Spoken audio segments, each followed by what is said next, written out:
is mineral wool necessary in a raised floor system on the ground floor?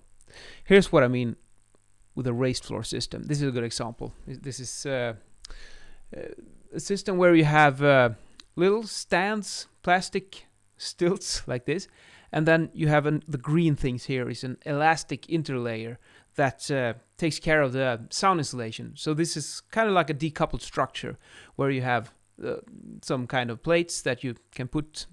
Either you do like a chipboard like this, and you can also add some gypsum to increase the mass, and you could also change the air gap by raising or lowering the height of these black pillars.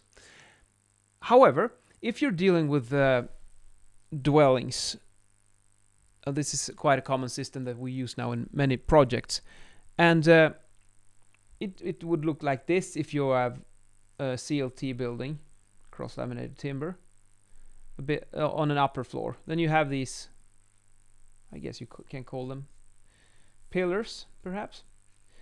Anyway, you get what I mean here. They're the things that carry the floor structure, and you have these green things that are they have some vibration insulation in them, so that takes care of a lot of the higher frequencies from impact sound. But then you should also make sure to put some mineral wool in here, because you'll need that for the airborne sound insulation as well, and also for the impact sound. So it's kind of a no-brainer if you're talking about the upper stories in a building. But what if we're on the ground floor? Now, if you have a concrete plate, like so, concrete, and then you have a unit separation wall here, and then you have this raised floor system also on the ground floor.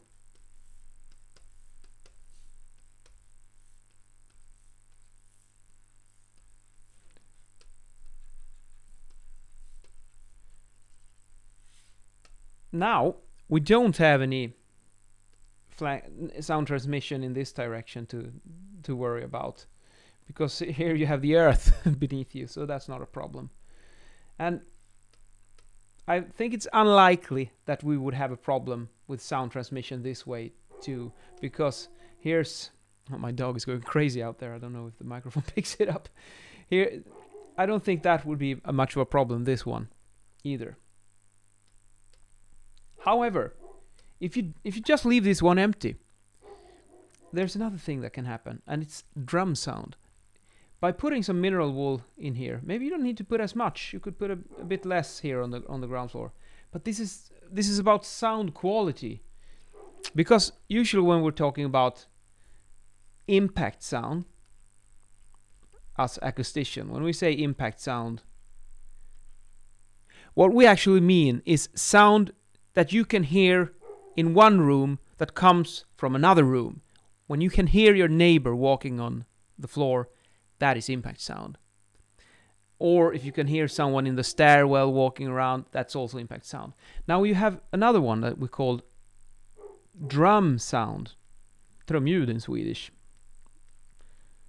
I'm not sure if that's the term that's used in English. But anyway, the thing is, this is the kind of sound that you hear in the same room when you're walking on a floor structure.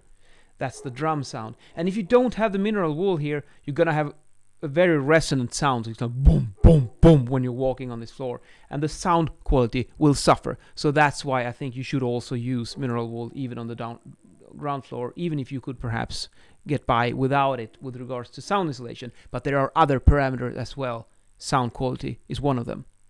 And in tonight's video, I'm wearing kind of nice beige jacket here, which is actually part of a two-piece suit that I got.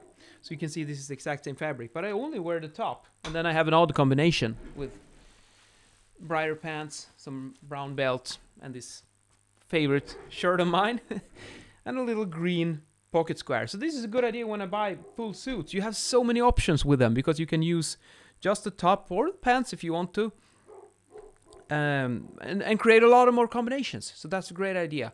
And also it's a bit cool here with with a pocket square because it's actually quite wrinkly and looks a bit strange, but that can be quite cool. It's called sprezzatura in Italian, which means that you're a bit you have some mistakes on your outfit, but you know about them and you don't really care, and that can make it look a bit cool. Because if you have these ones and they're folded like with an iron so that they're perfect, it doesn't look good.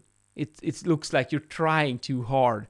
It should look effortless, and this one is actually a bit effortless because I just folded it, like put it down, and then it looks like this. So don't overdo it. Don't polish too much, because then it's just gonna look like you're trying a bit too hard. It can be a bit more cool to just go with it. Doesn't have to be perfect. See you later.